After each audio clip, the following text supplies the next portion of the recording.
제23장.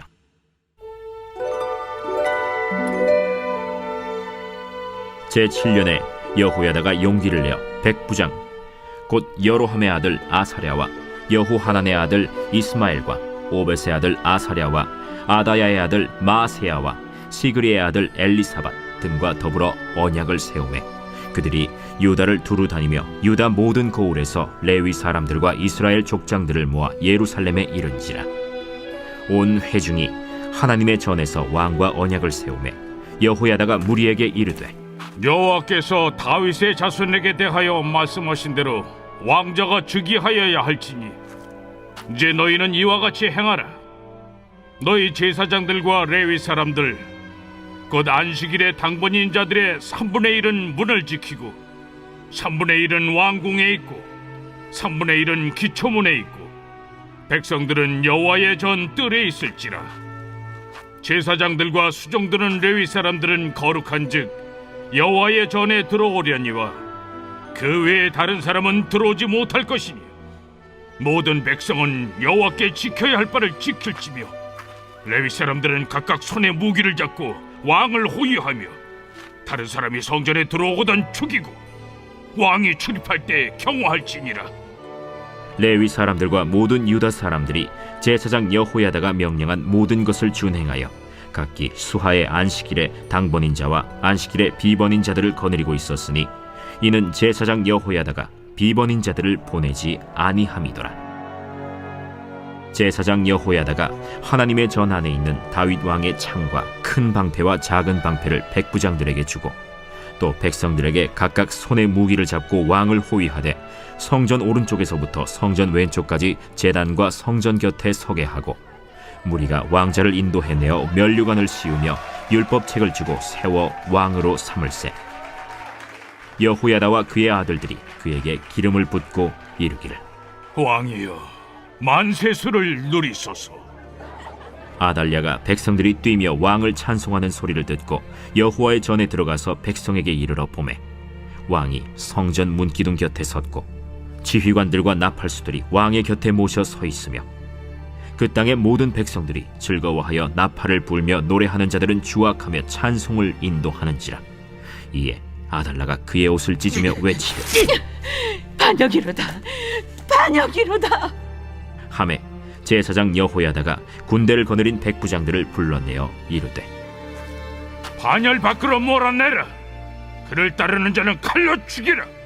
하니 제사장의 이 말은 여호와의 전에서는 그를 죽이지 말라 함이라. 이에 무리가 그에게 길을 열어주고 그가 왕궁 말문 어귀에 이를 때에 거기서 죽였더라. 안녕하세요, 큰스가족 여러분. 매일 말씀의 김예찬입니다. 어제 말씀은 우리 역대하 22장 말씀을 보면서 이 아하시아 왕이 아합의 길을 떠나지 아니하고 그의 어머니이자 아합의 딸이었던 이 아달랴의 조종, 아달랴의 이 이세벨 바알 숭배 사상을 떠나지 못한 채로 하나님 앞에 악을 행하다가 결국에는 이 님시의 아들인 예후에 의해 죽게 됩니다. 요람 왕과 함께 이 오므리 왕조 아합의 왕가가 끊어진과 동시에 이 아하시아 왕도 죽게 됩니다. 여러분, 그런데 어제 묵상 본문의 맨 마지막 부분에 이 아달랴라고 하는 이 왕비가 유다의 씨앗들, 다윗의 자손들을 씨를 말리려고 하는 것을 보게 됩니다.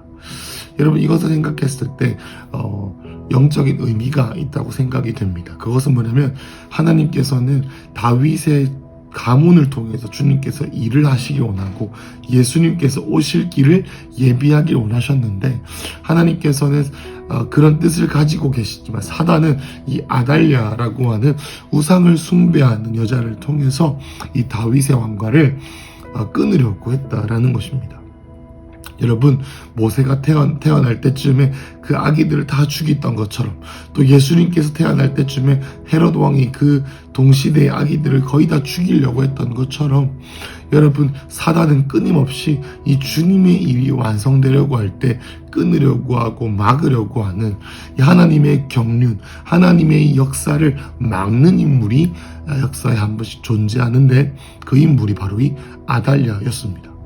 그래서 이 아달랴는 그의 아들이었던 아하시아가 죽자 그의 모든 유다 출신의 왕가의 자손들을 다 죽여버리기 시작합니다. 왜죠? 유다의 그 아달랴는 아무 생각 없이 자신의 왕권을 유지하기 위해서, 자신이 살아남기 위해서라고 생각했을지 모르지만 그 뒤에서 사단은 이 역사 가운데에서 주님이 오실 길을 막기 위해서 했다라고 우리는 해석할 수가 있겠습니다.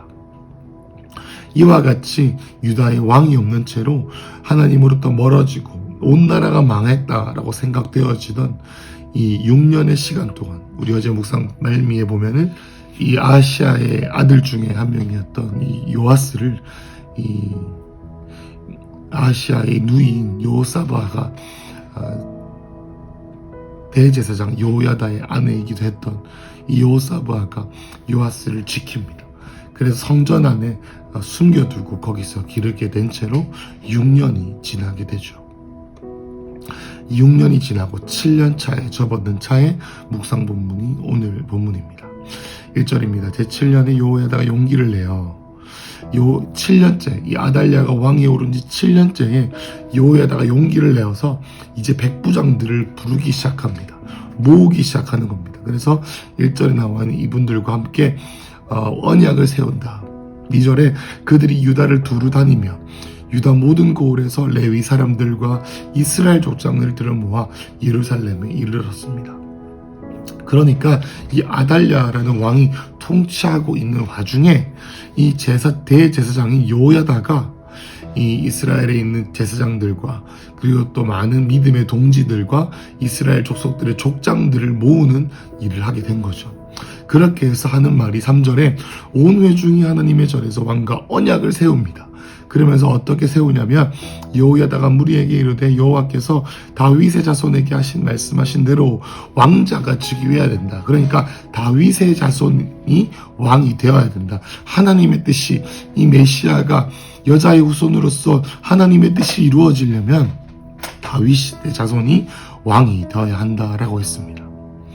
4절에 이제 너희는 이와 같이 행하라. 그렇게 해서 이 합리적으로 뭔가를 설명하고 이런 것이 아니라 하나님의 뜻이 이러하니 나의 말을 따라 주십시오라고 하는 리더십을 발휘해서 이제 이 요아스를 왕으로 옹립하기 위한 이 영모, 이 반란을 이제 쿠데타를 이제 꿈꾸게 됩니다. 4절에 너희는 이같이 행하라. 이렇게 해서 여러분이 할 일을 말하겠습니다 라고 합니다. 제사장들과 레위 사람들은 당벌인 자들의 3분의 1은 문을 지켜라. 그러니까 이 안식일에 이 즉위식을 했던 것 같습니다. 그래서 3분의 1은 문을 지키고 5절에 3분의 1은 왕궁에 있고 또 다른 3분의 1은 기초문이라고 하는 이 성전의 그 큰 문을 지켰다라고 했습니다. 그리고 백성들은 바깥의 뜰에 있어라. 6절에 제사장들과 수종들 레위 사람들은 거룩하디 여호와의 전에 들어올 수 있지만 그 외 다른 사람들은 들어오지 못한다. 그래서 그 말의 뜻은 뭐냐면은 차별을 두는 것이 아니라 각자 섬겨야 될 위치에서 그 일을 하라라고 했습니다. 그래서 7절에 레위 사람들은 각각 손에 무기를 잡고 왕을 호위하라. 다른 사람들이 성전에 들어오거든 죽여라. 그리고 경호하라. 8절에 레위 사람들과 모든 사람들이 대제사장 여호와가 명령한 것을 준행했습니다.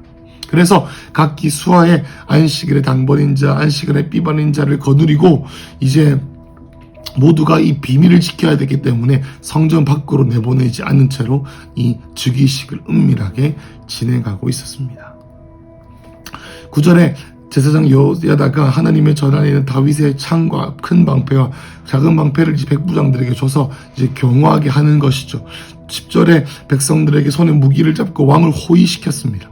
성전 오른쪽부터 왼쪽까지 제단과 성전 곁에 서게 했습니다.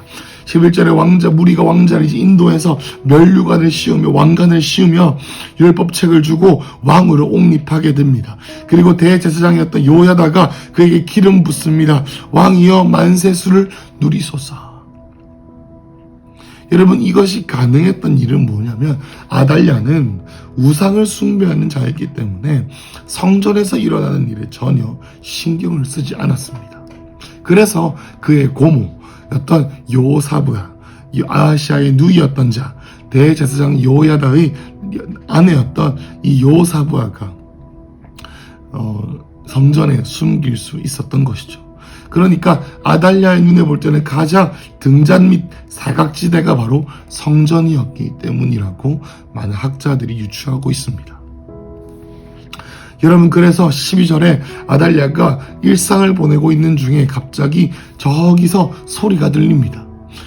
12절에 아달랴가 백성들이 뛰며 왕을 찬송하는 소리를 듣고 여호와의 전에 들어가서 백성에게 이르러 봄에 왕이 성전문 기둥 곁에서, 왕이 누구겠습니까? 요아스겠죠.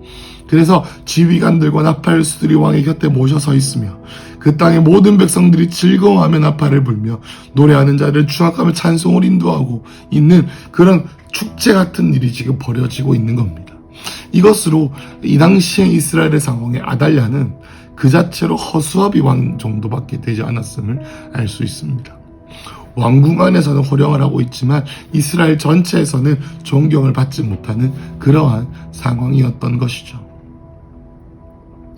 13절에 그래서 맨 마지막 부분에 이에 아달랴가 옷을 찢으며 이르되 반역이로다 반역이로다 했습니다.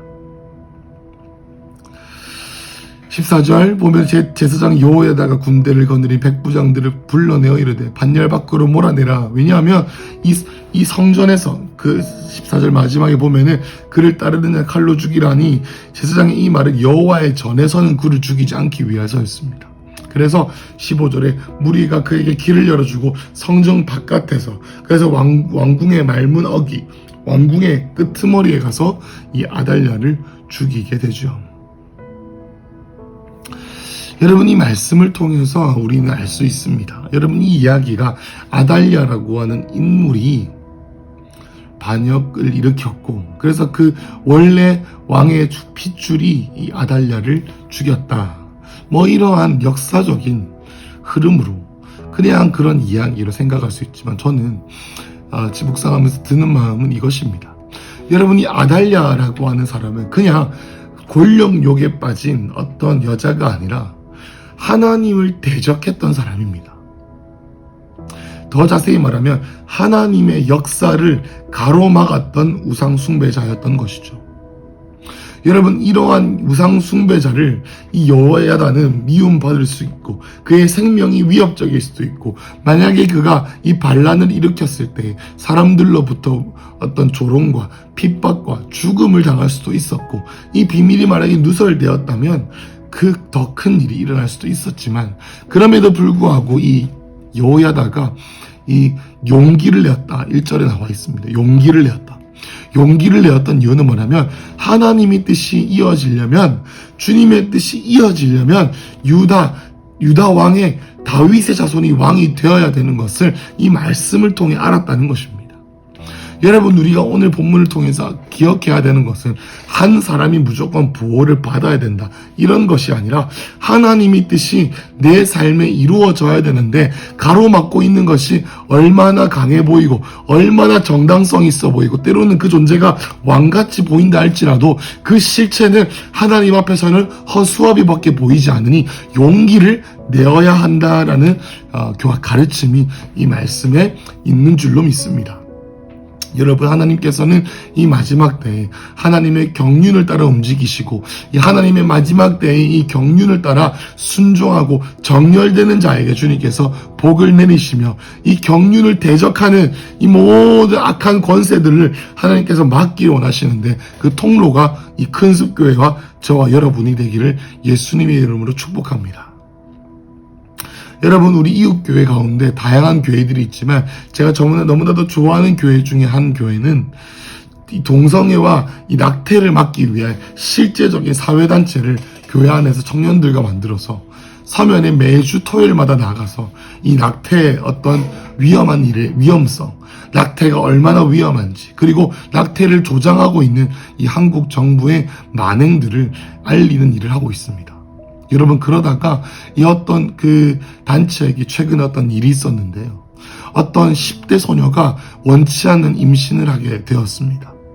그래서 이 교회의 사회단체에게 연락이 가게 되었고, 그래서 그 친구를 복음을 전하고 또 그 친구가 아이를 낳게 해서 그 다음 절차를 진행할 수 있는 섬김을 하게 되었습니다. 여러분, 제가 말씀드리는 예는 낙태를 막아야 된다라는 것이 아니라 이 사회와 우리 환경과 우리 가정과 우리 한국교회와 이 부산 땅 가운데 하나님께서 기뻐하지 아니하시고 하나님의 경륜, 하나님의 질서를 대적하는 일이 있다면, 하나님이 일하셔야 되는데 그 가로막는 일이 있다면 우리가 그것들 가운데 대적하고 그것들 가운데 우리가 막아서야 된다라는 것입니다. 여러분, 오늘 하루 여호야다와 같이 용기를 내는 하루가 되시길 축복합니다. 이전에 우리의 삶 가운데 타협해왔던 죄가 있으십니까? 우리의 삶 가운데 그냥 용인하고 그냥 내버려둔 채로 내가 힘을 써봤자 무슨 일이 가능하겠어? 내가 움직여봤자, 내가 결심해봤자 뭐가 달라질까? 라는 변명들로 그냥 그렇게 타협하며 내 삶에 있는 하나님이 기뻐하지 않으시는 부조리와 있는 채로 그것을 방관했던 적이 있으시다면 피 흘리기까지 싸우시길 축복합니다. 여러분, 이 아하시아는 피 흘리기까지 싸우지 못했습니다. 그리고 이 아합의 길을 따르려고 했던 수많은 사람들이 남유다에 있었던 이유는 여호사밧과 그의 자손들이 피 흘리기까지 이 죄와 싸우지 않았기 때문입니다. 여러분, 이 여호야다와 같이 하나님의 뜻을 세우기 위해 하나님의 가능성을 보고 하나님께 구원받는 그 삶에 만족하지 아니하고 주님의 뜻을 이루는, 하나님의 마음을 시원케 해드리는 그러한 자 계십니까? 우리 함께 일어나십시다. 그래서 이 근습교회 전도의 문이 열리고 우리의 삶 가운데 하나님의 일하심의 새로운 차원의 문들이 열릴 것을 예수님의 이름으로 선포합니다. 기도하겠습니다. 하나님, 모든 것이 무너져가는 것처럼 보이고 절망적인 것처럼 보이고 누군가는 일어나야 되는데 누가 일어날까 서로를 기다리고 있는 그때 하나님 여호야다를 일으키셔서 하나님의 뜻을 이뤘던 것처럼 하나님 오늘 저의 심령 가운데 성령 하나님 역사하여 주셔서 용기를 내어 다시 한 번 더 무너졌던 성벽을 일으켰던 느헤미야와 같이 그 일을 살아낼 수 있도록 오늘 우리 하루를 인도하여 주십시오. 하나님, 오늘 우리의 일상이 무너졌던 성벽을 일으키고 아무것도 없는 단조로운 일상처럼 보이지만 변화를 만들어내는 그런 하루가 될 것을 예수님 이름으로 선포합니다. 주님의 이름으로 기도했습니다. 아멘.